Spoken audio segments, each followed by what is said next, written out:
Claire Morel, une jeune femme de 26 ans, vivait depuis toujours sur la ferme familiale nichée au cœur de la Provence, entourée des champs de lavande et des oliveraies centenaires.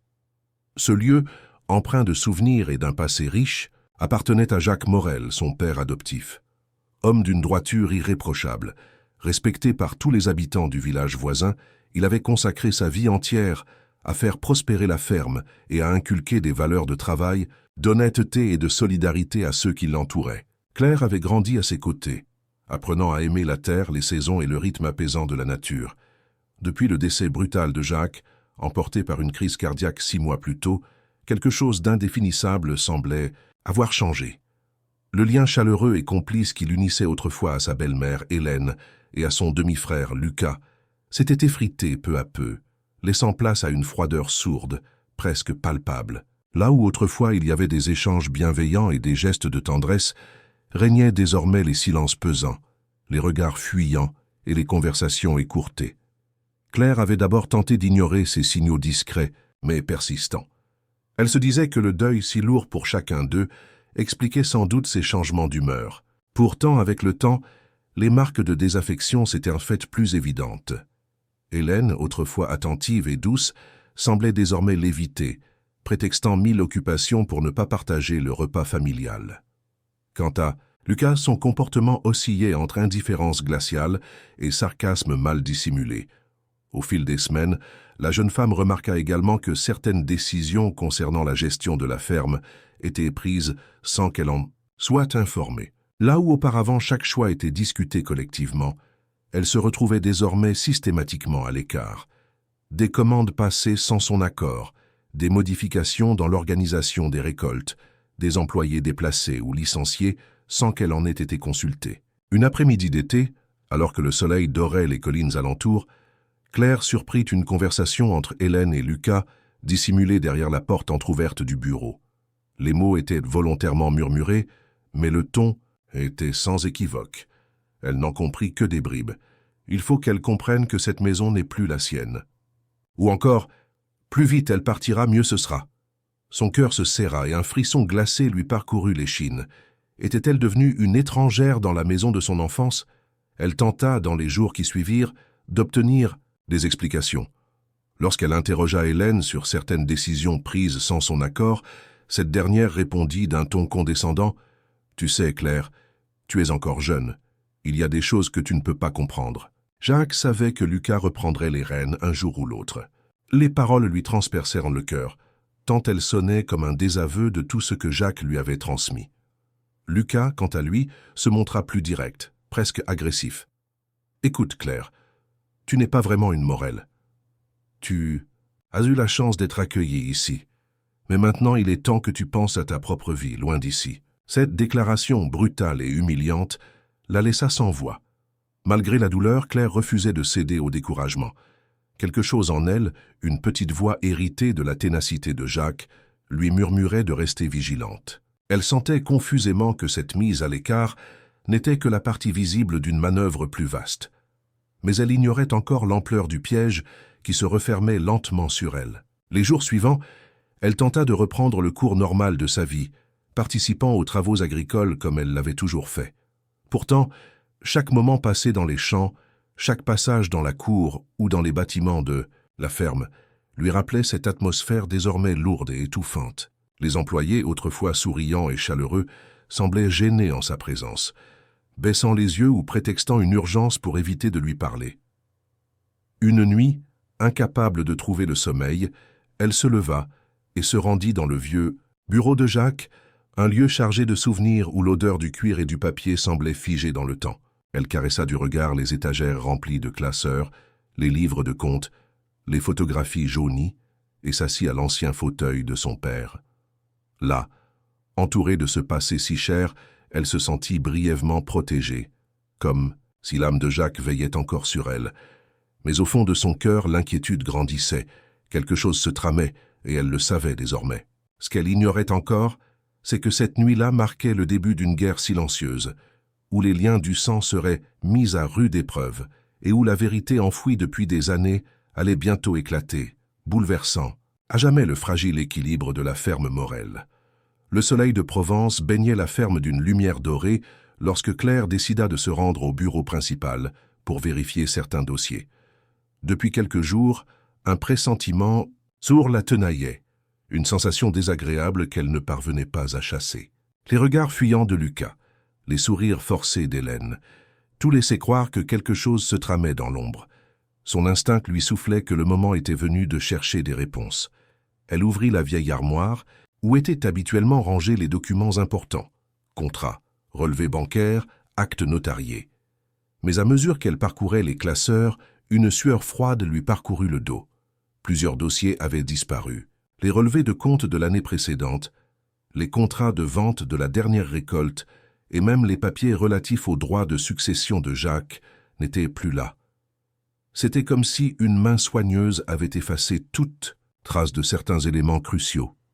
Tentant de garder son calme, elle referma l'armoire et se dirigea sans attendre vers le salon où Hélène prenait son thé habituel, assise près de la grande baie vitrée donnant sur les champs. Avec une voix qu'elle força à être posée, Claire demanda « Hélène, saurais-tu pourquoi plusieurs dossiers ont disparu du bureau? Ceux sur les finances de l'année dernière et les actes de succession de papa ?» Hélène leva les yeux, afficha un sourire fin et répondit avec une désinvolture troublante. « Ah ma chère, tu te fais sûrement des idées. J'ai rangé quelques papiers ailleurs pour faire de la place. Rien d'important, tu peux me faire confiance. » Son ton sucré ne parvenait pas à masquer la tension perceptible dans son regard. Peu convaincue, Claire décida de confronter Lucas. Elle le trouva près des hangars, en train de donner des instructions aux ouvriers. « Lucas, tu sais quelque chose à propos des documents manquants dans le bureau ?» demanda-t-elle, tentant de dissimuler son inquiétude. Lucas se retourna, brusquement son visage se durcissant. « Quoi encore? Tu fouilles maintenant. Peut-être que si tu passais moins de temps à te mêler de ce qui ne te regarde pas, les choses avanceraient mieux ici. Les papiers, c'est pas ton problème. » Le ton était sec, presque menaçant. Claire sentit une montée de colère mêlée à de l'angoisse, mais elle se contint. Ce n'était pas le moment de perdre son sang-froid. Elle savait désormais que ses soupçons étaient fondés. Quelques jours plus tard, le coup de grâce survint. En consultant par habitude les relevés de la banque locale, elle constata avec stupéfaction que le compte commun ouvert par Jacques, destiné à couvrir les dépenses d'entretien de la ferme et assurer un filet de sécurité pour elle et Hélène, avait été vidé presque entièrement. Il restait à peine de quoi payer 1 mois de salaire aux employés. Une somme importante, qui devait garantir la stabilité financière de la ferme, s'était volatilisée. Le cœur battant, elle se rendit immédiatement à la maison pour demander des explications. Hélène l'accueillit d'un sourire crispé. « Ma chère, tu te montes la tête. Il y a eu des erreurs de gestion, des frais inattendus. Rien d'inhabituel, crois-moi. » Sa voix trahissait une nervosité mal dissimulée. Claire, loin d'être rassurée, insista « Ce n'est pas une erreur de gestion, Hélène. Ce sont des retraits délibérés, et je veux savoir où est passé cet argent. » À ces mots, Lucas surgit de l'arrière de la pièce, les bras croisés, l'air défiant. « Tu te crois chez toi ici? Tu crois vraiment que tout ça t'appartient? Tu ferais mieux de rester à ta place, Claire. Ce n'est pas toi qui décides. » L'ambiance devint immédiatement électrique. Les non-dits, longtemps enfouis, éclataient enfin au grand jour. Claire comprit que les tentatives pour la tenir à l'écart n'étaient pas des maladresses dues au deuil, mais bien une stratégie savamment orchestrée. Pendant la nuit, le doute céda la place à une certitude glaçante. Ce qui se passait n'était pas une simple dispute familiale, ni une divergence sur la gestion de la ferme. Il s'agissait d'un plan mûrement réfléchi, une trahison soigneusement préparée. Ses souvenirs des années passées aux côtés de Jacques lui revinrent en mémoire, comme pour raviver la force dont elle aurait désormais besoin. Le lendemain, plus déterminée que jamais, Claire se leva avec une idée fixe. Comprendre jusqu'où allaient les manœuvres d'Hélène et Lucas. Elle savait que les réponses se trouvaient quelque part. Et quoi qu'il arrive, elle n'avait pas l'intention de se laisser dépouiller sans se battre. Le lendemain de la découverte du compte vidé, Claire ne trouva pas le sommeil. Elle passa la nuit à ressasser chaque détail, chaque regard fuyant, chaque réponse évasive d'Hélène et chaque provocation de Lucas. Ce qui lui semblait être autrefois des maladresses ou des maladentions prenait désormais une teinte bien plus sombre et inquiétante. Le doute n'était plus permis. Un plan était en marche et elle en était la cible. À l'aube, alors que le soleil commençait à effleurer les collines de Provence, elle se leva d'un bond, déterminée, à fouiller le moindre recoin de la ferme. Elle savait que son père, homme méticuleux et prévoyant, conservait toujours des copies de ses documents importants. Il lui avait souvent répété « Ma petite Claire, on ne sait jamais de quoi. Demain sera fait. Ce qui est écrit reste. Ce que l'on dit s'efface. » Ces paroles prenaient aujourd'hui un sens plus lourd, plus vital que jamais.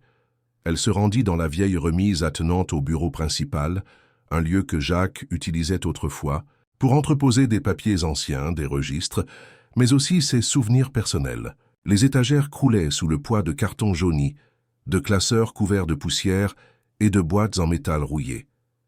Elle se mit à ouvrir chaque boîte, méthodiquement, feuilletant des contrats agricoles datant de plus de 20 ans, des factures de matériel obsolète, des plans de culture manuscrits. Pendant plusieurs heures, elle fouilla sans relâche, sans grand succès. Mais alors qu'elle allait abandonner, son regard fut attiré par une petite malle en bois glissée sous une étagère. Elle la tira avec difficulté, la poussière s'envolant dans l'air, et constata que le verrou était resté ouvert. À l'intérieur, soigneusement empilés, se trouvaient des carnets à la couverture en cuir, dont l'un portait sobrement l'inscription « Personnel Jacques Morel ». Le cœur battant, Claire ouvrit le premier carnet. Ce qu'elle découvrit la glaça. Entre les pages, des notes manuscrites détaillaient des mouvements financiers suspects. Jacques y avait consigné des retraits inhabituels, effectués depuis ses propres comptes, des virements réalisés vers des comptes tiers dont les titulaires n'étaient pas précisés. Plus troublant encore, des annotations marginales indiquaient « Vérifier H et L », suivies de dates et de montants. Au fil des pages, la réalité se dévoilait peu à peu. Jacques avait manifestement découvert, plusieurs mois avant sa mort, que des sommes importantes disparaissaient sans explication valable. Il semblait suspecter Hélène et Lucas d'être à l'origine de ces détournements. Une note particulièrement explicite, datée de 6 mois avant son décès, disait « Si quelque chose m'arrive, que Claire sache qu'elle ne doit faire confiance à personne ici, sauf à ce que j'ai laissé dans le bureau caché. » Soudain, un souvenir surgit. Peu de temps avant sa mort, lors d'une promenade dans les champs, Jacques avait évoqué presque à demi-mot avoir pris des précautions pour la protéger. À l'époque, Claire n'avait pas saisi la portée de ces paroles, pensant qu'il parlait de l'assurance vie ou des testaments. Aujourd'hui, elle comprenait qu'il s'agissait de quelque chose de bien plus concret. Elle poursuivit ses recherches dans la malle et découvrit une enveloppe cachetée portant l'inscription « Confidentiel, à n'ouvrir qu'en cas de doute ». En l'ouvrant avec précaution, elle trouva plusieurs copies de relevés bancaires où apparaissaient clairement des virements récurrents vers un compte situé à Monaco, ainsi que des justificatifs de factures suspectes établis au nom d'entreprises fictives. Toutes ces opérations remontaient aux 2 dernières années de la vie de Jacques. Mais le plus troublant était un document partiellement déchiré, une ébauche de lettre dans laquelle Jacques écrivait sans jamais l'avoir terminée. « Je sais ce qu'il mijote. Je n'ai pas encore toutes les preuves, mais les montants détournés dépassent 150 000 €. Je crains que cela n'aille plus loin si... » La phrase s'arrêtait là, comme si quelque chose ou quelqu'un l'avait interrompu dans sa rédaction. Claire sentit un frisson glacé lui parcourir l'échine.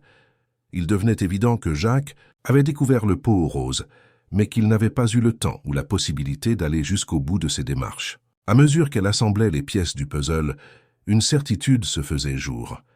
Hélène et Lucas avaient profité de la maladie grandissante de Jacques, de ses absences fréquentes à l'hôpital, pour mettre en place un système de détournement d'argent sophistiqué. Non seulement ils avaient vidé des comptes personnels, mais ils avaient aussi falsifié des factures, surfacturé des achats de matériel et dissimulé des recettes de la vente des récoltes. Et ce n'était pas tout. Parmi les carnets, Claire trouva un calendrier annoté. Chaque date était marquée d'une initiale, H ou L, parfois les deux.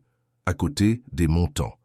Elle comprit rapidement que ces annotations correspondaient au jour où des retraits en espèces avaient été effectués. En croisant ces informations avec les relevés trouvés dans l'enveloppe, le schéma devenait évident. Ils opéraient de façon régulière, presque méthodique, comme un véritable réseau criminel déguisé en gestion familiale. Mais il manquait encore une pièce essentielle, la preuve irréfutable. Les carnets et les relevés étaient compromettants, certes, Mais il fallait plus que des soupçons et des notes personnelles pour faire valoir ses droits devant la justice. Elle devait trouver quelque chose de plus solide, un élément indiscutable qui mettrait fin à cette mascarade. Alors qu'elle refermait la malle, un détail attira son attention.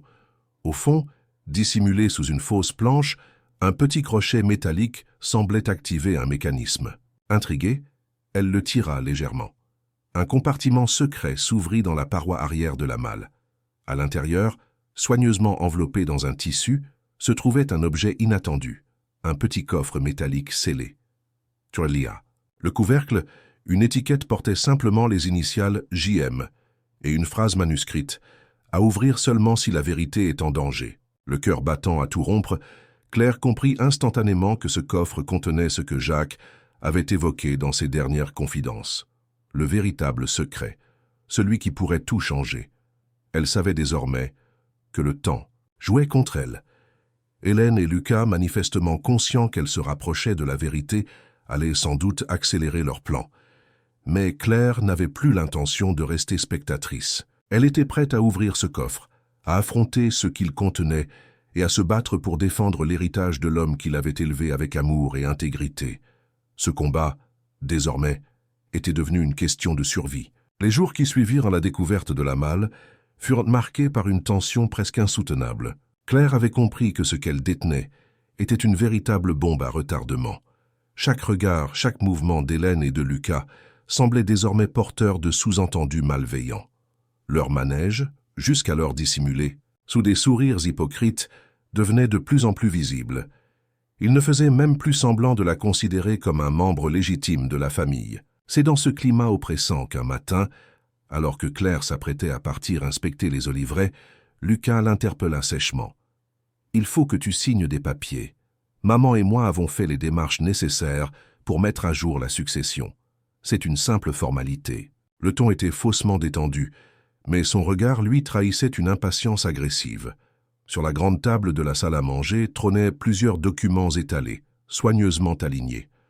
À première vue, tout semblait officiel. Le papier à en-tête d'un cabinet notarial local, les mentions légales en bas de page, les tampons. Pourtant, en observant de plus près, Claire sentit immédiatement que quelque chose n'allait pas. Les termes employés étaient volontairement vagues, presque ambigus. Des expressions comme cession provisoire, transfert administratif temporaire ou encore régularisation successorale anticipée parsemèrent le texte. Méfiance. Désormais chevillée au corps, elle demanda d'un ton neutre « Je peux prendre le temps de lire attentivement ces documents. Ce sont des choses sérieuses. » Lucas esquissa un sourire glacial. « Bien sûr, mais tu sais, ça ne sert à rien de compliquer les choses. Ce sont juste des papiers pour officialiser ce qui est naturel. Après tout, c'est Lucas qui doit gérer la ferme désormais. » Hélène, jusque-là silencieuse, intervint en prenant une voix faussement douce. « Claire, ma chérie, tu n'as pas à t'inquiéter. Ce sont des procédures normales. Jacques aurait voulu que tout soit en ordre.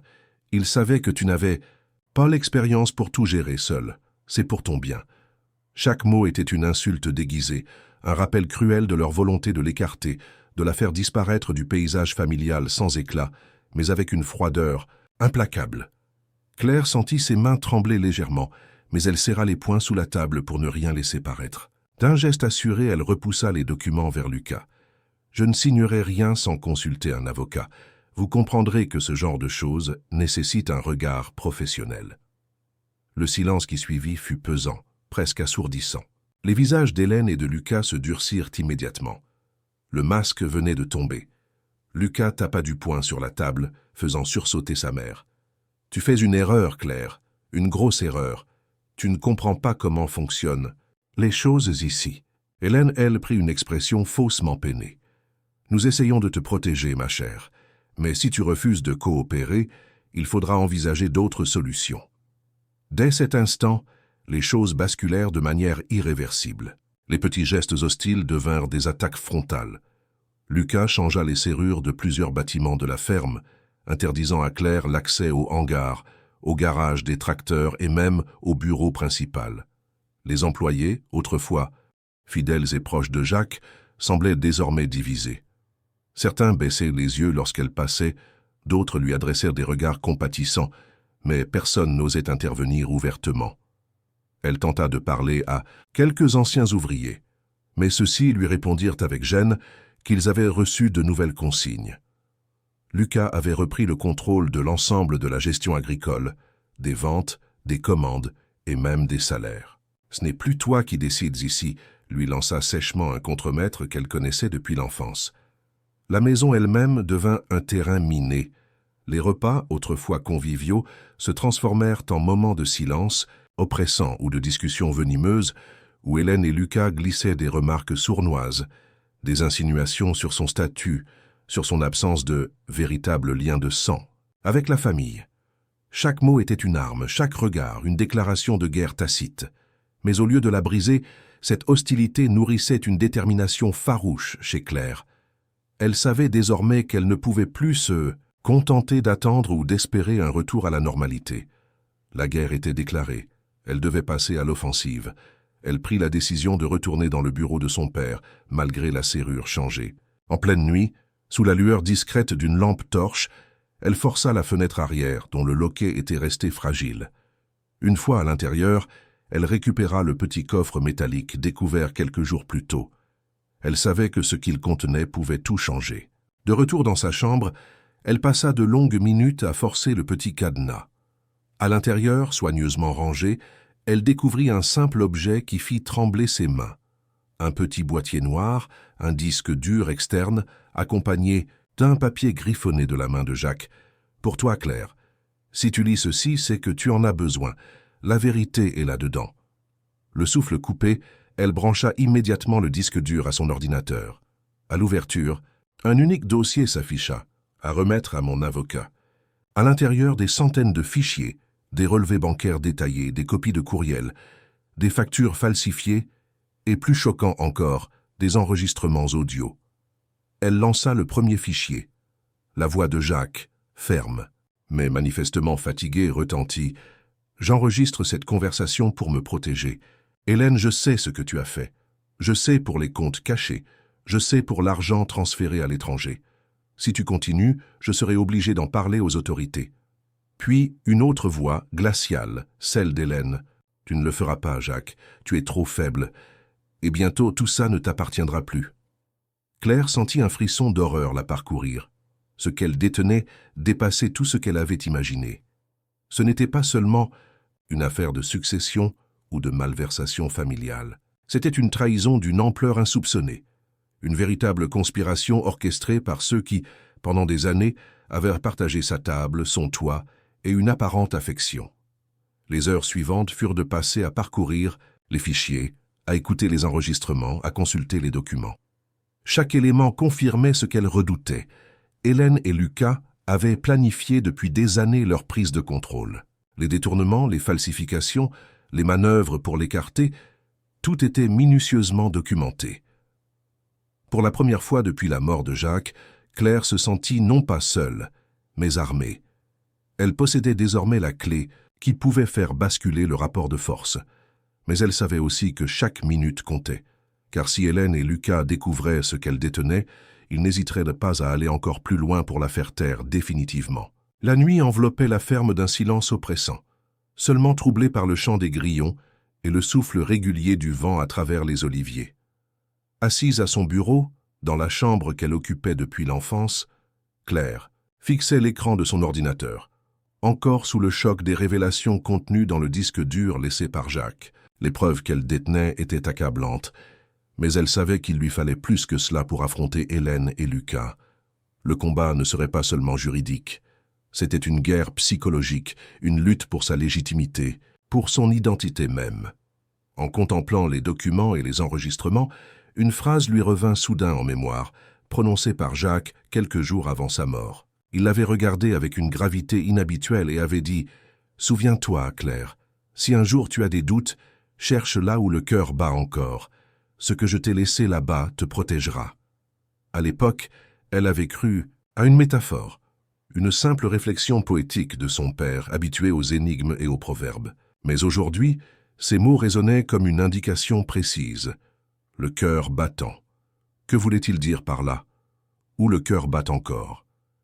Elle se leva précipitamment et fit les 100 pas dans sa chambre, repassant mentalement chaque pièce de la maison, chaque endroit que Jacques affectionnait particulièrement.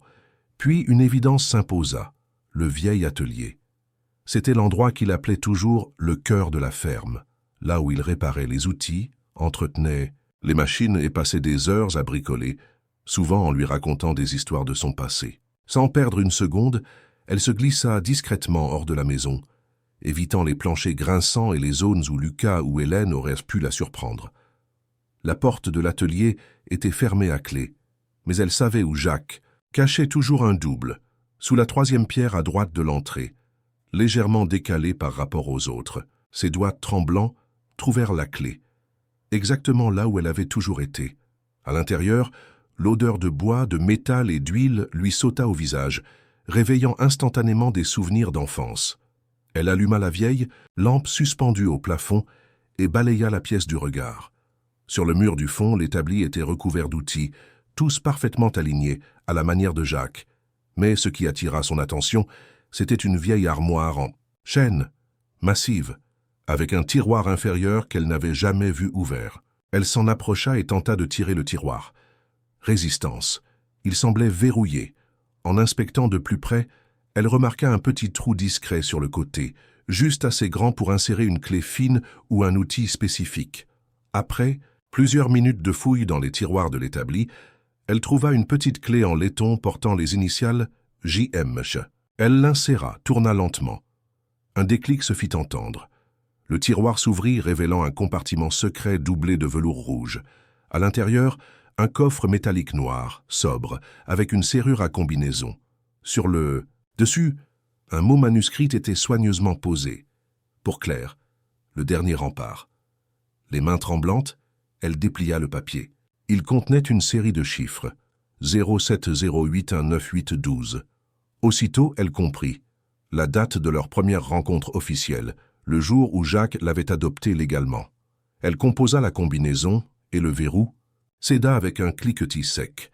En ouvrant le coffre, elle découvrit un contenu qui la laissa sans voix. Un petit carnet de cuir noir, un stylo en argent, une clé USB marquée des initiales JM, plusieurs enveloppes Kraft scellées et, au fond, un petit écrin en velours bleu. Elle ouvrit d'abord le carnet.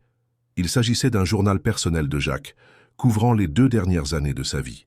Les pages étaient remplies de réflexions, de constats sur les changements qu'il avait observés dans le comportement d'Hélène et de Lucas. Chaque entrée détaillait avec une minutie effrayante les écarts de gestion, les disputes, les manipulations et surtout ses soupçons de plus en plus précis.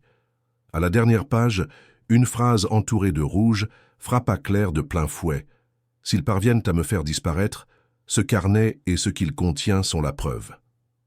Que tu es, et seras toujours ma seule héritière légitime. » Elle passa ensuite à la clé USB.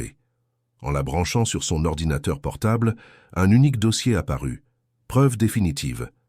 À l'intérieur, elle trouva plusieurs vidéos filmées en caméra cachée dans le bureau de Jacques. Les images montraient Hélène et Lucas en pleine discussion, échangeant des phrases glaçantes. Avec sa santé qui décline, ce n'est plus qu'une question de temps. Seulement encore, une fois qu'il sera parti, on efface tout.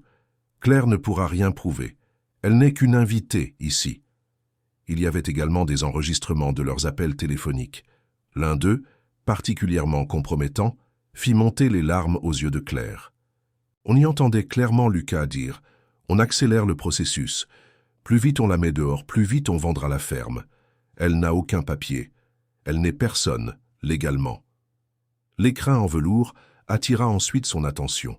En l'ouvrant, elle découvrit une médaille en or, finement gravée avec les mots « À ma fille, mon amour, mon héritage, Jacques Morel. » Au dos, une date gravée, celle de l'adoption officielle. Ce simple objet si intime symbolisait plus que tout autre la légitimité que Jacques lui reconnaissait. Ce n'était pas seulement un geste symbolique, c'était une déclaration d'amour et de reconnaissance, une preuve que, malgré le sang qui ne les unissait pas, il l'avait toujours considérée comme sa fille. Enfin, elle ouvrit les enveloppes Kraft. À l'intérieur, elle découvrit des copies certifiées conformes de l'acte d'adoption, du testament original de Jacques, bien différent de celui que Hélène avait tenté de lui faire signer, ainsi que des courriers adressés à son avocat de confiance. Dans l'un d'eux, Jacques écrivait noir sur blanc. « Ma volonté est claire et sans ambiguïté. Toute ma ferme, mes biens et mes avoirs reviennent intégralement à ma fille Claire Morel. » Les mains serrant les documents contre sa poitrine, Claire sentit un mélange de soulagement et de rage l'envahir. Soulagement, parce qu'elle détenait enfin la preuve incontestable de sa légitimité et de la trahison de ceux qui cherchaient à la détruire. Rage, parce qu'il était désormais évident que cette machination ne datait pas d'hier. Hélène et Lucas avaient planifié son éviction depuis des années, nourrissant leur duplicité sous le masque de la bienveillance familiale. Mais une chose était sûre désormais, elle ne se laisserait pas faire. Ce coffre était bien plus qu'un simple conteneur de souvenirs. C'était une arme puissante, et elle comptait bien s'en servir. Le matin se leva lentement sur la Provence, apportant avec lui la lumière douce d'un ciel sans nuages. Pourtant, pour Claire, ce lever du jour n'avait rien de réconfortant. Assise à son bureau, les yeux fixés sur l'écran de son ordinateur, elle tenait entre ses doigts la clé USB marquée des initiales JM. Son cœur battait si fort qu'elle en sentait les pulsations jusque dans ses tempes. Elle savait que ce petit objet contenait sans doute les éléments les plus cruciaux de tout ce qu'elle avait découvert jusqu'à présent. En insérant la clé, un seul dossier apparut immédiatement, portant un nom sans équivoque. Vérité. À l'intérieur, une série de sous-dossiers organisés de façon méticuleuse. Les intitulés étaient explicites. Comptes bancaires, conversations enregistrées, photographies, documents falsifiés, plans de détournement, et enfin, un dernier dossier sobrement nommé « Pour Claire ». Elle commença par ouvrir le dossier « Compte bancaire ». À l'intérieur, des dizaines de relevés et de tableaux Excel détaillant avec une précision effrayante les flux financiers suspects qui avaient eu lieu durant les 2 dernières années de la vie de Jacques. Des montants faramineux, atteignant au total plus de 250 000 € avaient été transférés de manière récurrente depuis les comptes de la ferme vers des sociétés écrans, toutes basées dans des paradis fiscaux comme les îles Caïmans, Monaco ou encore le Luxembourg. Chaque virement était annoté, avec des justificatifs montés de toutes pièces. Achat de matériel jamais livré, prestations de consultants fictifs, services de maintenance inexistants. Les bénéficiaires, des sociétés dont le lien avec Hélène et Lucas ne faisait aucun doute. Le plus accablant était un fichier nommé « Circuit de blanchiment », où Jacques avait cartographié l'ensemble des opérations, reliant les sociétés offshore aux comptes personnels d'Hélène et de Lucas. Le souffle court, Claire ouvrit ensuite le dossier « Conversations enregistrées ». Là, une vingtaine de fichiers audio, chacun daté et titré. Elle lança le premier.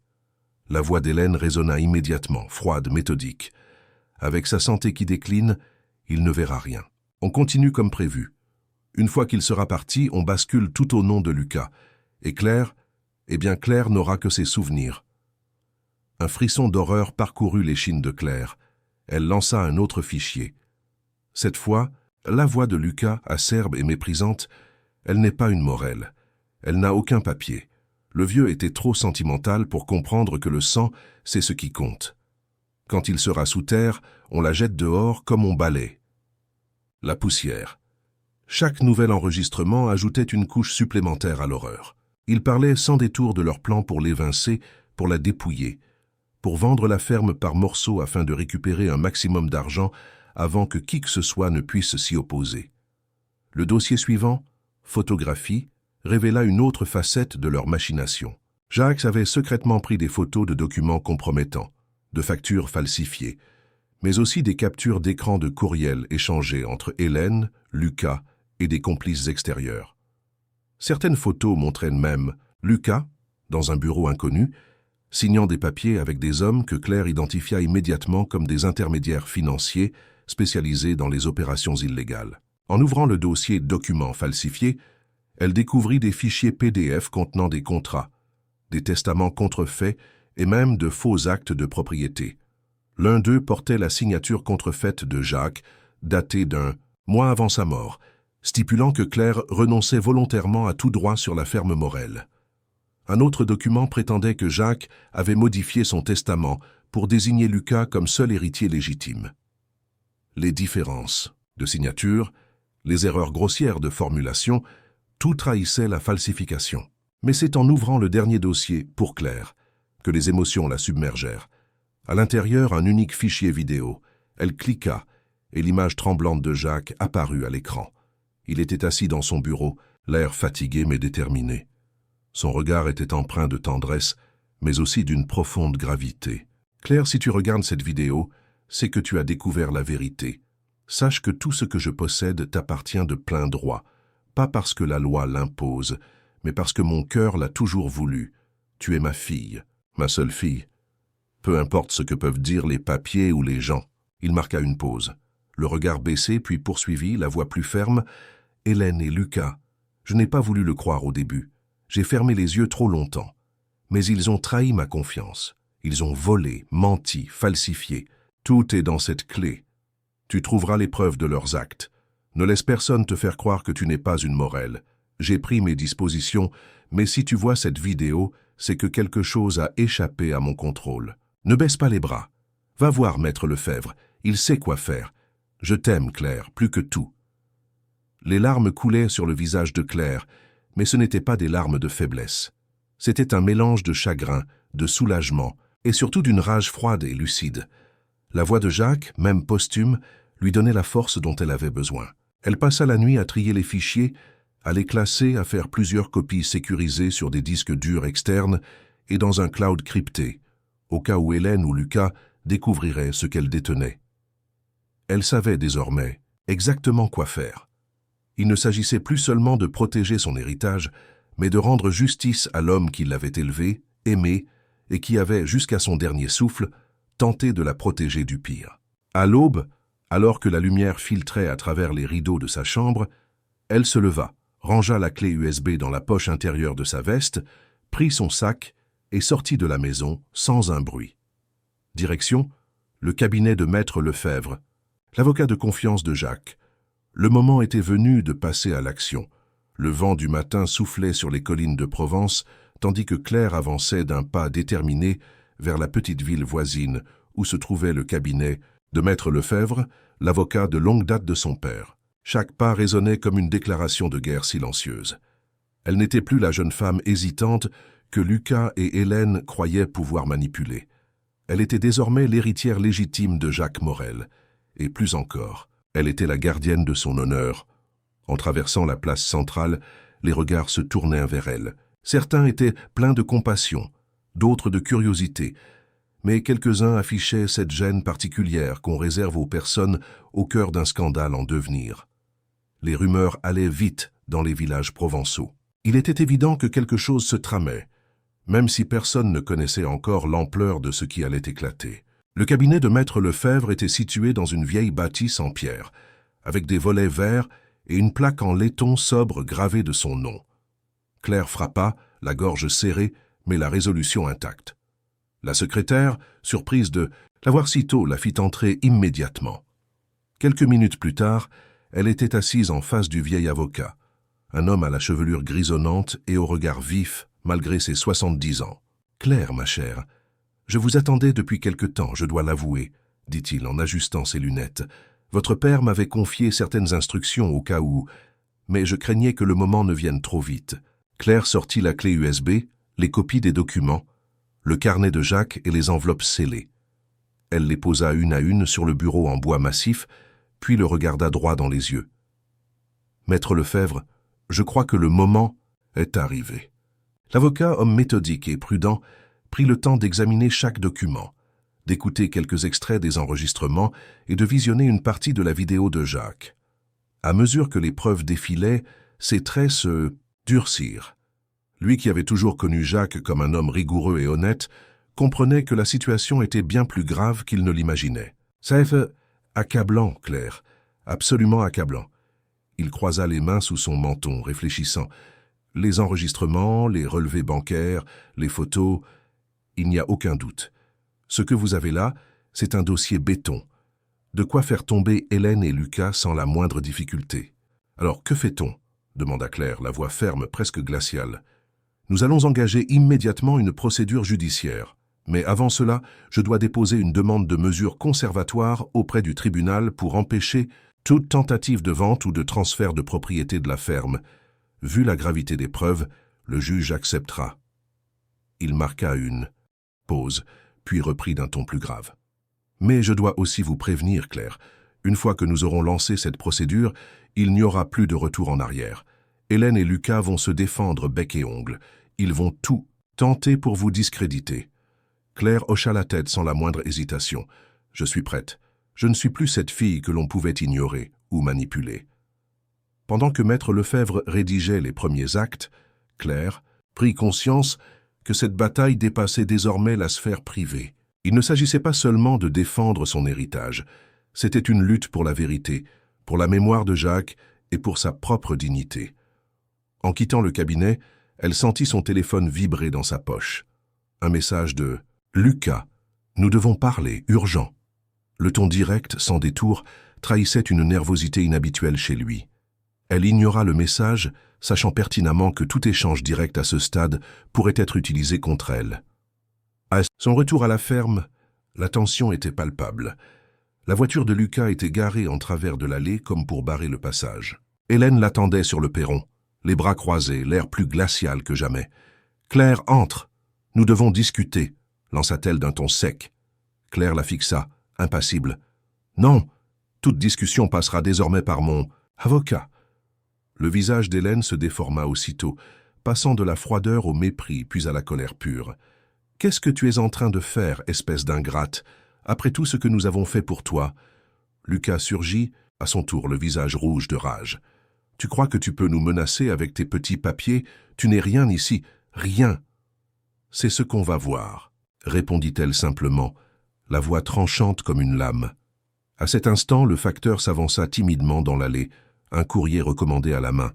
Il jeta un regard gêné aux 3 personnes, face à lui, puis tendit la lettre à Hélène. « C'est de la part du tribunal de grande instance ?» Hélène arracha l'enveloppe, la déchira fébrilement et blêmit en lisant les premières lignes. Lucas s'approcha, lut par-dessus son épaule, puis explosa. « Une ordonnance de blocage des actifs? Elle ose. »« Oui, j'ose, » répondit Claire. « Et ce n'est que le début. » La scène se figea quelques secondes dans un silence. Électrique, puis Hélène lança les dents serrées. « Tu vas le payer, Claire. Tu ne sais pas à qui tu t'attaques. » Claire les regarda sans ciller. « Si, justement, et je n'ai plus peur de vous. » La journée suivante fut un tourbillon de rendez-vous avec Maître Lefebvre, de préparation des dossiers et de dépôt officiel des plaintes. Falsification de documents, abus de faiblesse, détournement de fonds, escroquerie en bande organisée. La liste des chefs d'accusation était longue et implacable. Mais à mesure que les démarches judiciaires se mettaient en place, les menaces d'Hélène et Lucas prenaient également de l'ampleur. Appels anonymes, intimidation physique, regards lourds dans le village, la tension était à son comble. Pourtant, malgré la peur qui rôdait en filigrane, une autre émotion dominait désormais Claire, la détermination. Elle avait choisi de se battre, et rien ni personne ne l'arrêterait. Le combat venait de commencer et elle était prête à aller jusqu'au bout. À peine quelques jours après le dépôt officiel des plaintes et l'ordonnance du tribunal, bloquant temporairement la vente des biens de la ferme, Hélène et Lucas passèrent à l'offensive. Ce n'était plus une guerre sournoise faite de regards hostiles et de petites humiliations quotidiennes. Désormais, leur riposte était frontale, brutale, sans la moindre retenue. Le matin même, alors que Claire sortait de la maison principale pour se rendre au hangar, elle trouva la grille fermée avec une lourde chaîne métallique, scellée par un cadenas flambant neuf. Un panneau grossièrement cloué sur le portail affichait en lettres rouges « Propriété privée. Accès interdit aux personnes extérieures à la famille Morel. » Une rage glaciale monta en elle. Extérieure à la famille Morel. Le message était aussi clair que violent. À peine eut-elle le temps de reprendre son souffle que Lucas apparut, les bras croisés, un sourire mauvais aux lèvres. « Je t'avais prévenu, Claire. Tu n'as rien à faire ici, cette ferme n'est pas la tienne, elle ne l'a jamais été. Ce n'est pas à toi d'en décider, Lucas, et encore moins à toi de m'en empêcher, » répliqua-t-elle, le regard fixé dans le sien. Il s'avança, la dominant de sa haute stature, et planta ses yeux noirs dans les siens. « Tu veux jouer à la guerre? Très bien. Voyons qui tombera le premier. » Sans lui laisser le temps de réagir, il lui tendit une enveloppe officielle. « Considère ceci comme ta notification. En l'ouvrant, Claire découvrit, avec une stupéfaction mêlée d'un dégoût profond, une déclaration notariée attestant que Jacques Morel n'avait jamais procédé à une adoption légale à son égard.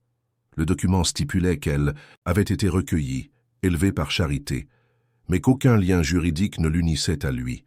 Selon ce faux document, elle n'était qu'une protégée, une pupille sans aucun droit successoral. « C'est une blague ?» s'écria Claire, la voix tremblante, oscillant entre la colère et la stupeur. « Pas du tout, » répondit Hélène, surgissant à son tour de la maison, un sourire venimeux au visage. « Les faits sont les faits, ma chère. Et tu sais comme moi que sans adoption, tu n'es rien ici. Tu n'es qu'une invitée qui a oublié que son temps est écoulé. » Claire sentit son cœur se serrer, mais elle se força à respirer profondément. Elle savait que c'était un mensonge, une falsification de plus. Les documents retrouvés dans le coffre, les preuves irréfutables de son adoption, de la volonté de Jacques et de ses droits légitimes, étaient en lieu sûr, déjà entre les mains de Maître Lefebvre. Pourtant, l'effet psychologique de cette attaque était brutal. Les employés de la ferme, témoins de la scène, observaient en silence, certains baissant les yeux, d'autres échangeant des regards inquiets. Le doute commençait à s'immiscer, exactement comme Hélène et Lucas l'avaient prévu. Comme pour achever cette démonstration de force, Lucas ajouta d'une voix cynique « À partir de maintenant, tu n'as plus le droit de mettre les pieds ici. Nous avons déposé une requête en expulsion. Prépare tes affaires. Tu n'as plus ta place dans cette maison. » La violence de ces mots résonna dans tout son être. Mais au lieu de plier, elle sentit une détermination encore plus féroce monter en elle. « Vous pensez que ça va marcher? Vous pensez vraiment que des faux papiers vont effacer la vérité ?» demanda-t-elle, la voix basse mais vibrante d'une colère contenue. « La vérité est celle qui est écrite, Claire. Et pour l'instant, c'est nous qui tenons la plume, » répliqua Hélène avec un sourire glaçant. Le jour même, Claire reçut un courrier recommandé du tribunal local, l'informant de la requête d'Hélène et Lucas. Ces derniers demandaient non seulement son expulsion immédiate, mais contestaient également sa qualité d'héritière, arguant qu'elle n'était ni fille biologique, ni fille adoptive, ni ayant droit légitime de Jacques Morel. Ce fut un coup de massue, mais pas un coup fatal. Elle contacta aussitôt Maître Lefebvre, qui l'accueillit dans son bureau visiblement furieux. « Ils osent aller jusque-là, » murmura-t-il en feuilletant les documents. « C'est de la falsification pure et simple. Nous avons tout ce qu'il faut pour démonter cette mascarade. Ils cherchent à me briser psychologiquement, à me faire douter, mais je ne leur laisserai pas ce plaisir, » répondit Claire, la voix plus ferme que jamais. L'avocat hocha la tête. « Alors nous allons accélérer les choses. Nous déposerons immédiatement une requête en référé pour contester leur tentative d'expulsion. Et surtout, nous allons présenter dès la première audience les actes officiels d'adoption, le testament original et les preuves de leur falsification. » Mais tandis que les démarches juridiques s'intensifiaient, la pression psychologique montait, elle, aussi. Des amis de longue date, des voisins autrefois bienveillants, commençaient à se détourner d'elle, influencés par la campagne de désinformation orchestrée par Hélène et Lucas. Dans les commerces du village, certains détournèrent le regard, d'autres murmuraient sur son passage. « Ce n'était pas vraiment sa fille, tu sais. Elle n'a jamais eu sa place là-bas. C'est triste, mais on comprend, Lucas. » Pourtant, au cœur de cette tempête, Claire tint bon. Chaque fois que le doute tentait de s'immiscer, elle ouvrait le carnet de Jacques, relisait ces mots, revoyait son visage dans la vidéo où il lui déclarait son amour inconditionnel et sa volonté claire de faire d'elle son unique héritière. Elle savait que la bataille serait rude, que les attaques d'Hélène et Lucas ne feraient que redoubler d'intensité. Mais désormais, elle n'était plus seule. Elle avait la vérité avec elle. Une vérité solide, incontestable, gravée dans les documents, les enregistrements, et surtout dans l'amour indéfectible de son père. Et dans cette guerre où les manipulateurs pensaient l'écraser sous le poids du mensonge, Claire était prête à leur opposer la seule arme qu'ils ne pourraient jamais briser, la vérité. Le jour de l'audience d'urgence arriva sous un ciel lourd, chargé de nuages sombres, qui semblaient refléter la tension oppressante qui habitait Claire depuis des semaines. Lorsqu'elle se présenta au tribunal de grande instance de la ville voisine, elle se sentait prête, déterminée, mais aussi consciente que cet instant marquerait un tournant décisif dans sa vie. Elle n'était plus simplement la jeune femme qu'on cherchait à effacer du passé de la famille Morel. Elle était désormais une femme en quête de justice, porteuse d'une vérité qu'aucun mensonge ne pourrait plus étouffer. Dès son entrée dans la salle d'audience, les regards se tournèrent vers elle. Les habitants de la région, curieux ou mal intentionnés, étaient venus nombreux, murmurant entre eux, échangeant des regards mi-inquiets, mi-juges.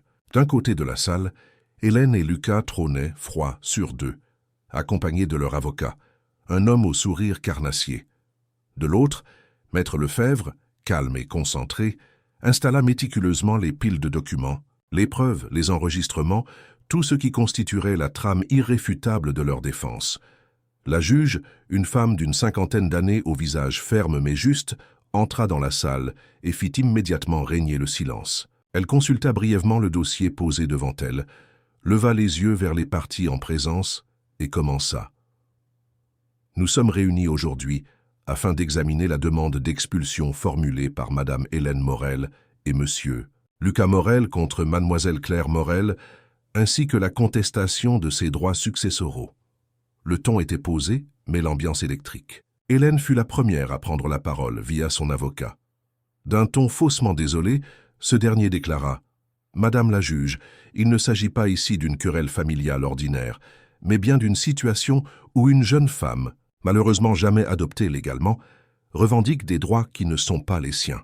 Mon client, Monsieur Lucas Morel, fils biologique de feu Jacques Morel, entend simplement rétablir la vérité juridique. » Claire sentit ses poings se serrer sous la table.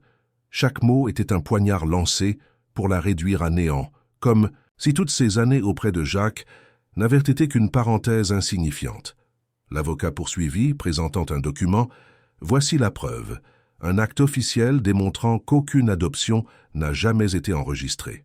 Il est donc évident que Mademoiselle Claire Morel occupe illégalement la propriété et se prévaut indûment d'un statut d'héritière. » La juge prit le document, le parcourut rapidement, puis releva les yeux. « Bien. Maître Lefebvre, avez-vous des observations ?»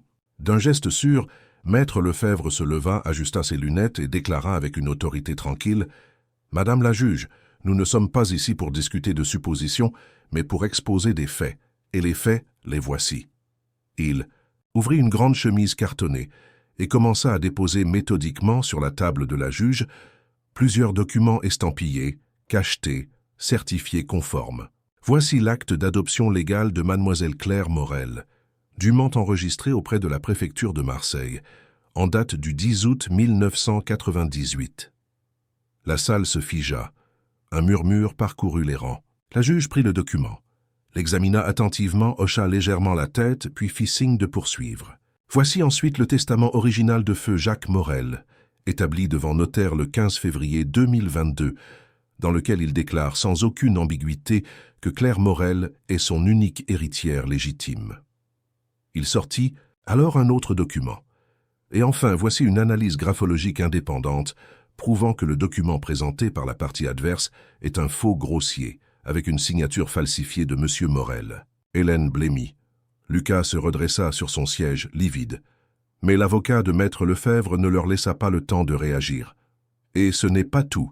Nous avons également des éléments audiovisuels qui démontrent la volonté manifeste de Madame Hélène Morel et de Monsieur Lucas Morel de détourner l'héritage, de falsifier des documents et d'évincer Mademoiselle Claire Morel de la succession. D'un clic, il lança un enregistrement sur un petit haut-parleur placé sur la table. La voix froide d'Hélène résonna dans toute la salle. « Une fois qu'il sera parti, on efface tout. Claire ne pourra rien prouver. Elle n'est qu'une invitée ici. » Un silence de plomb s'abattit. Les spectateurs, autrefois hésitants, choqués, échangèrent des regards lourds de stupeur. Le murmure précédent se mua en consternation. Puis ce fut la voix de Lucas, arrogante et pleine de mépris. « Elle n'a pas de papier. Elle n'est rien ici. Quand il sera sous terre, on la met dehors. » La juge leva la main pour imposer le silence. Son visage restait impassible, mais ses yeux trahissaient une irritation croissante. Cela suffit.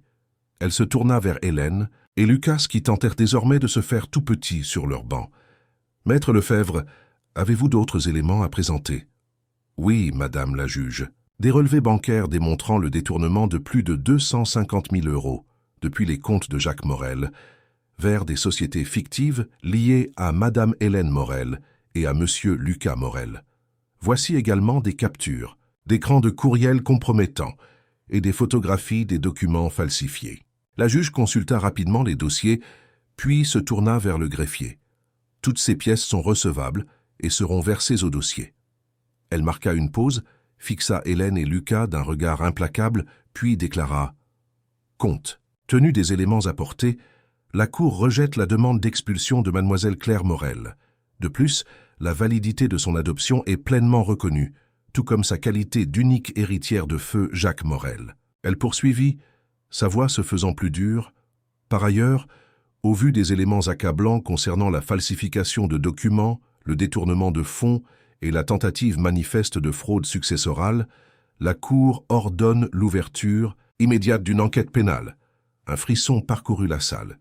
Hélène tremblait, le visage défait. Lucas, blême, fixait le vide, les mâchoires crispées. La juge conclut, jusqu'à la fin de l'instruction, Madame Hélène Morel et Monsieur Lucas Morel ont interdiction formelle d'approcher Mademoiselle Claire Morel ou de pénétrer sur la propriété de la ferme Morel. La gendarmerie locale est chargée d'exécuter cette ordonnance immédiatement. Le marteau de la juge frappa la table. Audience levée.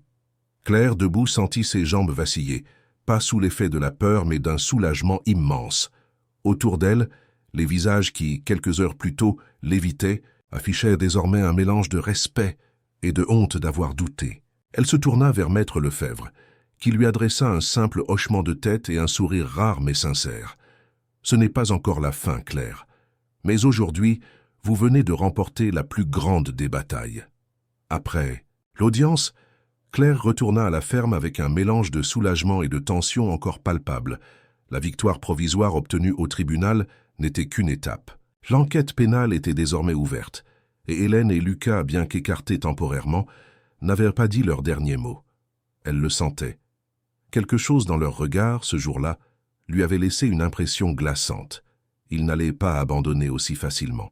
Tard dans la soirée, alors qu'elle classait les documents de l'audience et préparait les dossiers pour les gendarmes et le procureur, son regard se posa sur le fond du coffre qu'elle avait trouvé dans l'atelier de Jacques. Elle avait cru avoir tout récupéré, tout exploré, et pourtant, une fine plaque de bois légèrement décollée dans un coin attira soudain son attention. Prise d'un pressentiment, elle glissa la lame d'un vieux couteau sous la plaque et fit levier. Avec un craquement discret, la planche se souleva, révélant un compartiment secret. À l'intérieur, un objet soigneusement emballé dans un tissu de lin ancien. Elle le saisit avec précaution, le cœur battant à tout rompre. En déroulant le tissu, elle découvrit une petite boîte en métal gravée des initiales JM. Elle l'ouvrit, et là, un disque dur externe plus ancien que celui qu'elle avait déjà trouvé. À côté, une clé USB de secours et une enveloppe cachetée portant ces simples mots « Pour Claire, quand tu seras prête à entendre toute la vérité ». Ses mains tremblaient lorsqu'elle brisa le seau de cire. À l'intérieur, une lettre manuscrite écrite d'une écriture soignée, presque solennelle. Elle respira profondément et commença à lire. « Ma très chère Claire, si tu lis cette lettre, c'est que la vie a suivi son cours de manière plus cruelle que je ne l'aurais souhaité. Sache d'abord et avant toute chose que tu as été, es et seras toujours ma fille. Peu importe ce que le sang ou les papiers peuvent dire aux yeux des autres.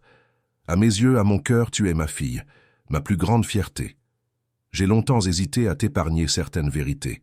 Peut-être ai-je eu tort, mais aujourd'hui, je te dois tout. Je te dois la transparence, même si je ne suis plus là pour répondre à tes questions. » Les larmes brouillaient les yeux de Claire, mais elle poursuivit.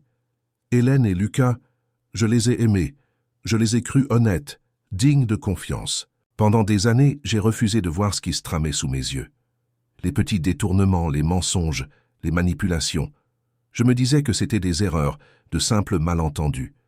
Mais la vérité est plus sombre que ce que j'aurais voulu accepter. J'ai découvert, bien trop tard, qu'ils avaient commencé à préparer leur trahison bien avant que la maladie ne me cloue à l'hôpital.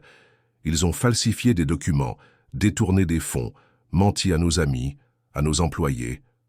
Et pire, encore, ils ont tenté de remettre en cause ton statut, ton existence même dans cette famille. » Claire sentit sa gorge se serrer à mesure que les mots se déroulaient.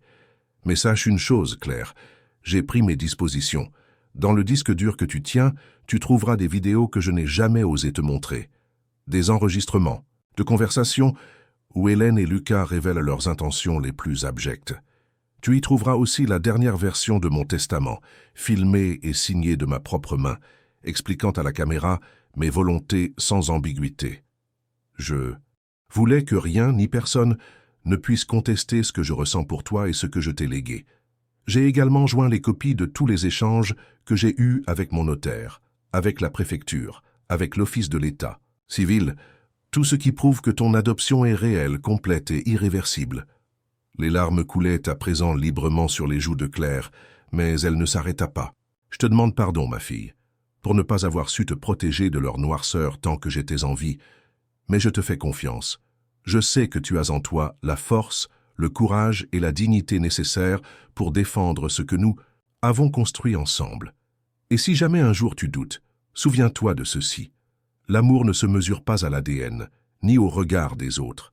Il se mesure aux choix que nous faisons, aux batailles que nous menons et aux valeurs que nous transmettons.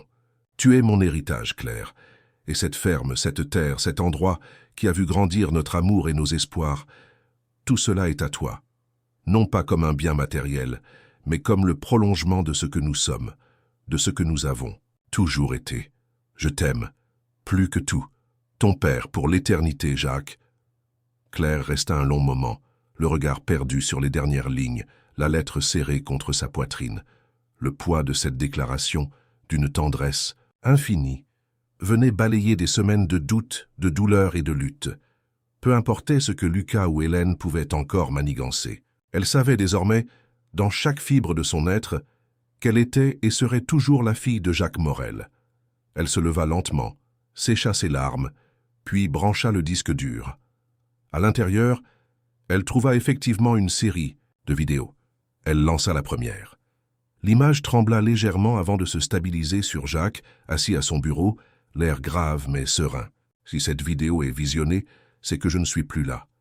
Mais je veux que ce soit très clair pour tout le monde. Cette ferme, ce nom, ce patrimoine, tout revient à Claire. Elle est ma fille.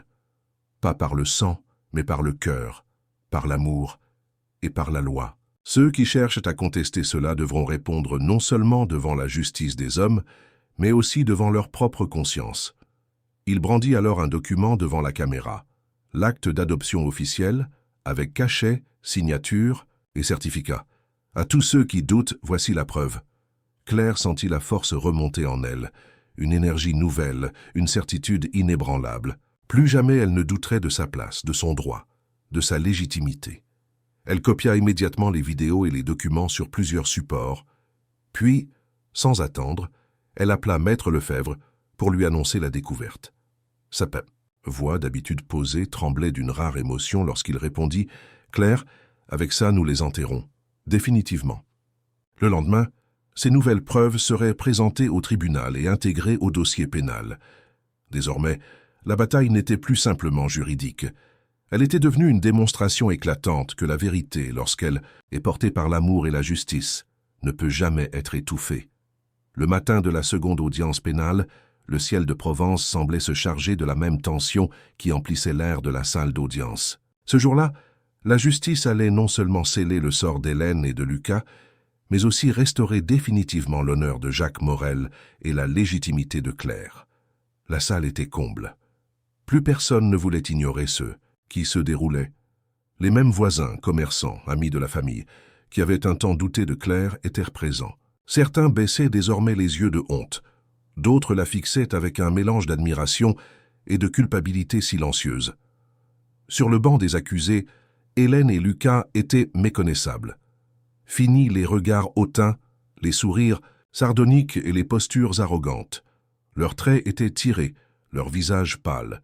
Ils murmuraient nerveusement avec leur avocat, mais ce dernier lui-même semblait avoir compris qu'il s'engageait dans une bataille perdue d'avance. La juge entra. Le silence se fit instantanément. Son visage, ferme, trahissait la gravité de ce qui allait être traité. Elle commença par un résumé des faits. Nous sommes réunis aujourd'hui pour juger des accusations de falsification, de documents officiels, de tentatives d'escroquerie successorale, de détournement de fonds et d'abus de faiblesse, portés contre Madame Hélène Morel et Monsieur Lucas Morel.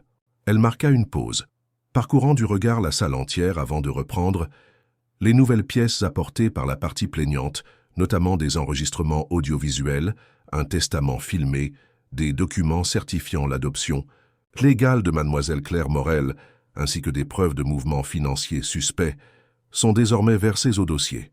Maître Lefebvre se leva alors avec une calme assurance et déclara « Madame la juge, pour que nul ne puisse encore douter, je sollicite que soit diffusée en audience publique la vidéo enregistrée par feu Jacques Morel, expliquant sa volonté et confirmant l'adoption de mademoiselle Claire Morel comme sa fille unique et héritière légitime. » La juge acquiesça d'un signe de tête. Un huissier brancha le matériel. L'écran s'alluma. Le visage de Jacques apparut, serein, empreint d'une force tranquille. Sa voix, claire et posée, résonna dans la salle. « Je certifie, moi, Jacques Morel, que Claire est ma fille, adoptée légalement mais surtout aimée de tout mon cœur. Elle est la seule à qui je souhaite léguer cette ferme, fruit de toute une vie de travail, de sacrifices et d'amour.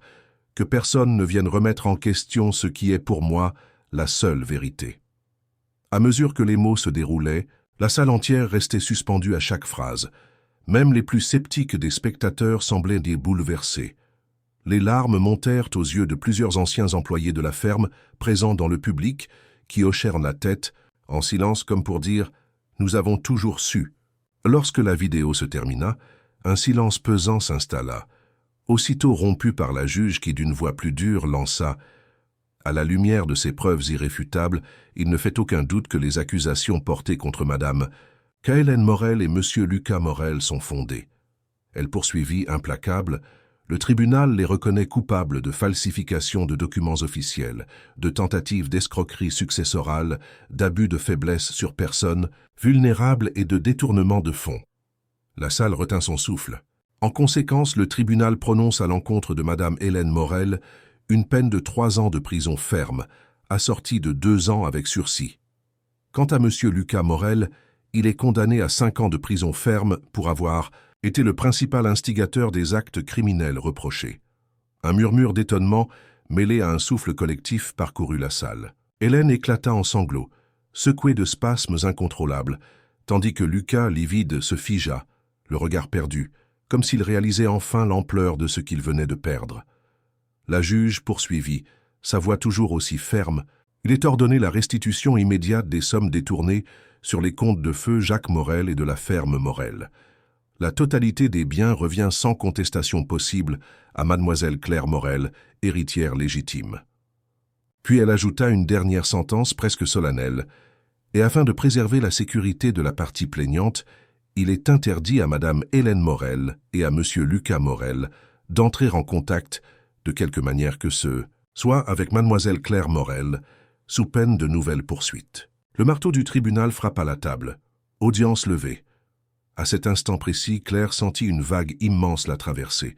Ce n'était pas de la joie, ni même un simple soulagement. C'était la fin d'un cauchemar, la fin d'une injustice qui avait menacé de la détruire, de l'effacer de sa propre vie. Les gendarmes s'approchèrent des accusés. Hélène, incapable de marcher seule, fut soutenue alors qu'elle pleurait, le visage ravagé par l'effondrement de son monde. Lucas, lui, serrait les poings, refusant de croiser le regard de Claire, mais incapable de lutter contre l'inévitable. Les menottes claquèrent. Il était fini, brisé par sa propre avidité. Alors que les portes de la salle s'ouvraient, les murmures devinrent des commentaires plus audibles. Certains s'approchèrent de Claire, lui serrant la main, s'excusant, même parfois. « Nous avons été dupes.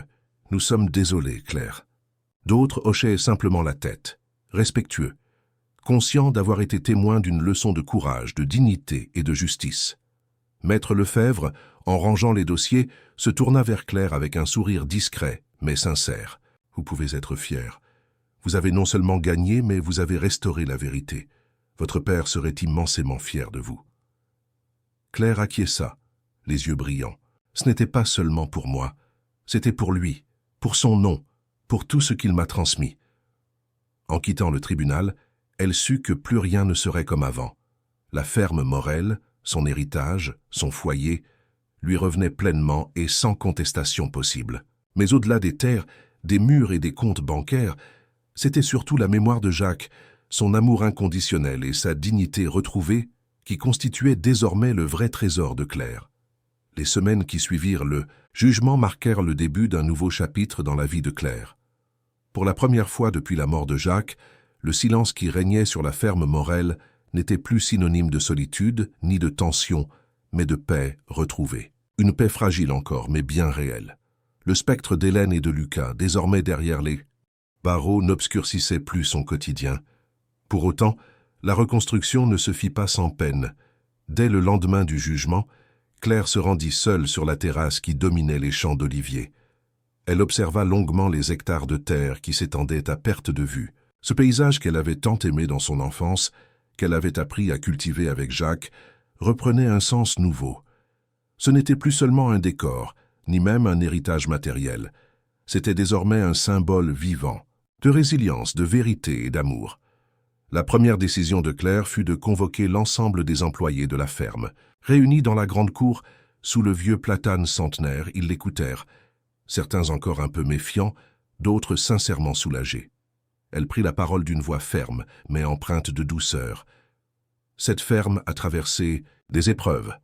Vous avez tous été témoins de ce que nous avons vécu. Certains d'entre vous ont été déstabilisés, d'autres ont peut-être douté de ma place ici. Je ne vous en veux pas, je comprends.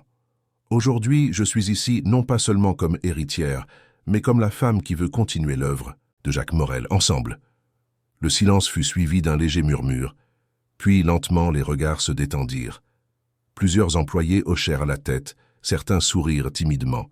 Le plus ancien d'entre eux, Paul, un homme qui avait travaillé aux côtés de Jacques depuis plus de 30 ans, s'avança. « Claire, le vieux serait fier, nous sommes avec toi. » Ces mots simples furent pour elle la plus belle des reconnaissances.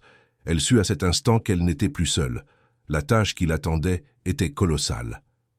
Les comptes étaient en désordre, les équipements mal entretenus. Certaines dettes contractées par Lucas menaçaient encore la trésorerie.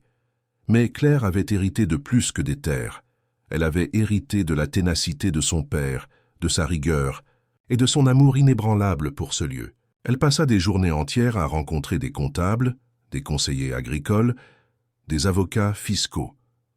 Elle décida de restructurer totalement la gestion de la ferme. Elle annula les contrats douteux signés par Lucas, renégocia les prêts et surtout, elle investit dans la remise en état des machines, des outils et des bâtiments. L'atelier, laissé à l'abandon depuis des mois, retrouva sa place centrale. Elle fit réparer les toits, rénover les hangars, remplacer les tracteurs usés. Les champs de lavande, délaissés durant la période de chaos, furent de nouveau entretenus avec soin. Les oliveraies, qui avaient souffert de négligence, retrouvèrent peu à peu leur éclat sous les mains des ouvriers, redevenus soudés autour d'un projet commun. Mais la reconstruction n'était pas qu'économique. Elle était aussi humaine.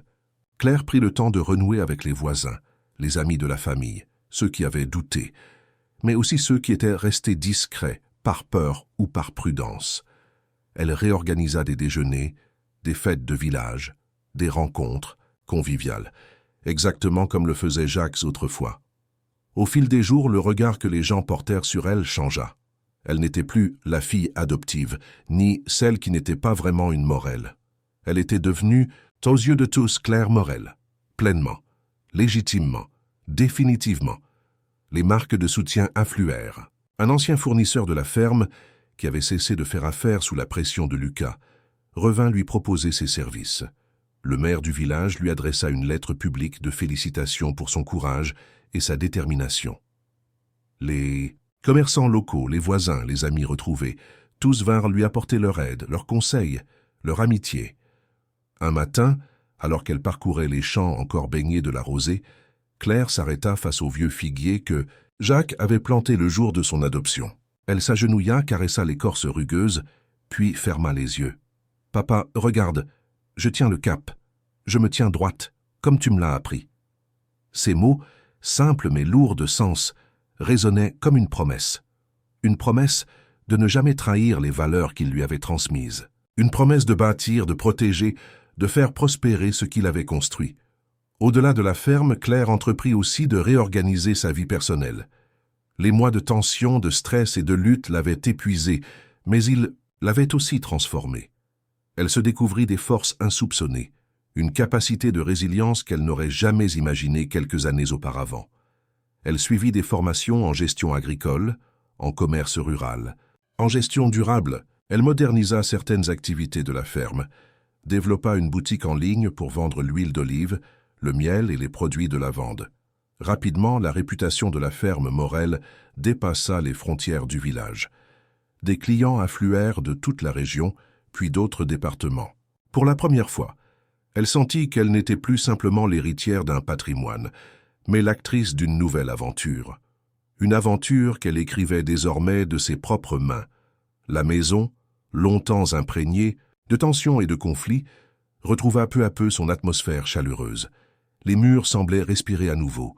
Les photos de Jacques, autrefois retirées par Hélène, reprirent leur place sur les étagères, dans le salon, dans le bureau. Chaque sourire capturé, chaque regard bienveillant sur ses clichés, rappelait que son père était toujours là dans chaque pierre, chaque arbre, chaque souffle de vent qui parcourait les champs.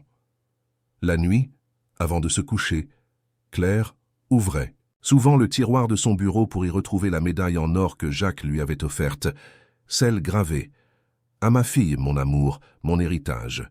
Elle la serrait contre elle, fermait les yeux et murmurait « Je continue, papa, pour toi, pour nous, pour tout ce que nous sommes ».